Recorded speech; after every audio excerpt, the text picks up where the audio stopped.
Guys നമ്മളൊരു ചായ കുടിക്കാൻ വേണ്ടിയിട്ടേ തമിഴ്നാട്ടിലേക്ക് എത്തിക്കാം. 15 കിലോമീറ്റർ നമ്മളെ കേരളത്തിൽ നിന്ന് പോകുന്നത്. വൈക്കടവ് കഴിഞ്ഞ് നമ്മൾ തമിഴ്നാട്ടിലേക്ക് വന്നിക്കാം ഒരു ചായ കുടിക്കാൻ വേണ്ടിയിട്ട്. ഒരു ചായ ഒക്കെ എങ്ങനെ ഉണ്ടോ നോക്കാം.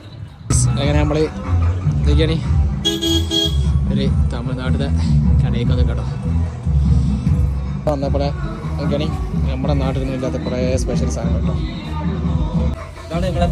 സ്പെഷ്യലി ഇതാ പഞ്ചസാര ഉണ്ടാവും, പിന്നെ സക്കര ഉണ്ടാവും. ഇതിന്റെ ബസ്സിലാണ് ഇവിടെ.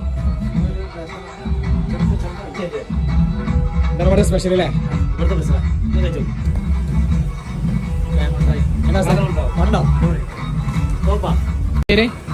ശശി ശശി ഭാര്യ ആയിരിക്കും അല്ലേ? ഇവിടുത്തെ നാട് ഇവിടുത്തെ സ്പെഷ്യലൊക്കെ ഉണ്ട്. ഉണ്ണിയപ്പം അല്ലേ? ഉണ്ണിയപ്പല്ലേ സ്പെഷ്യൽ? തേങ്ങ പറമ്പ് തേങ്ങ കൊണ്ടായി ബസ്സിൽ കറക്റ്റ് ഇവിടെ നാടുകാണി അറിയാം. നാടുകാണി ചോരം ചോരത്തിന് തന്നെ പള്ളി അതിൻ്റെ അടുത്ത്. നാടുകാണി ടൗൺ എത്തുന്നതിന് മുമ്പ് അല്ലേ? അതിൻ്റെ അവിടെ ഗൈസ് നമ്മൾ ഒരു ചായ കുടിക്കാൻ വേണ്ടി വന്നാടോ. അവസ്ഥ ഉണ്ണിയപ്പാനടേ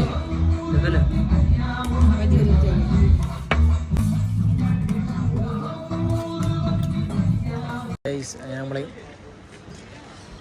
തമിഴ്നാട് ഒരു ചായയൊക്കെ കുടിച്ച് ഇങ്ങനെ തിരിച്ചു പോന്നിട്ടാണ്. എന്തായാലും ഒരു ചായക്ക് വേണ്ടി തമിഴ്നാട് ചായൻ്റെ ഒരു ടേസ്റ്റൊക്കെ അറിയാൻ വേണ്ടിയിട്ട് നമ്മളിങ്ങനെ പോകുന്നതാണ്. പുതിയൊരു വീഡിയോ ആയിട്ട് നമുക്ക് വീണ്ടും കാണാം.